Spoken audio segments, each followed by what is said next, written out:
గత 5 ఏళ్ల పాలనలో జగన్ రెడ్డి సనాతన హైందవ ధర్మానికైతే తూట్లు పొడిచారని ఎమ్మెల్యే జూలకంటి బ్రహ్మానందరెడ్డి ఆగ్రహం వ్యక్తం చేశారు. స్థానిక క్యాంపు కార్యాలయం సమావేశంలో పాల్గొన్న ఆయన కల్తీ నకిలీల సృష్టిలో అయితే ప్రపంచ స్థాయి పెంటెంట్ రైట్ జగన్మోహన్ రెడ్డి సొంతమని ఎద్దేవా చేశారు. విపక్షంలో ఉన్నప్పుడే తిరుమల తిరుపతి దేవస్థానంలో స్వామివారి ప్రసాదాలు కల్తీ చేస్తున్నారని అప్పుడే అనుమానాలు వ్యక్తం చేయడం జరిగింది. తర్వాత పార్టీ అధికారంలోకి వచ్చిన తర్వాత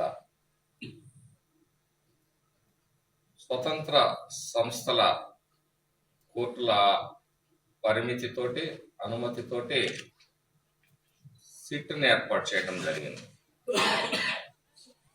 ఆ సిట్ సుదీర్ఘకాలంగా విచారణ జరిపి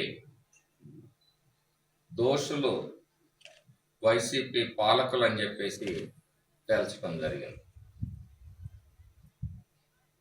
100 కోట్లు ఈ కల్తీ నెయ్యి కేసులో చేతులు మారాయని చెప్పేసి కొన్ని అకౌంట్లను కూడా గుర్తించడం జరిగింది. ఈరోజు వైసీపీ నాయకులు ఆ అకౌంట్ల వివరాలను కానీ తెలియజేయటానికి నిరాకరిస్తూ ప్రతిదానికి ఒక సమాధానం నేర్చుకున్నారు వైసీపీ నాయకులు. ఏ అక్రమం గురించి విచారణ అధికారులు ప్రశ్నించినప్పటికీ తెలియదు, మర్చిపోయాను, గుర్తులేదు. ఇది వైసీపీ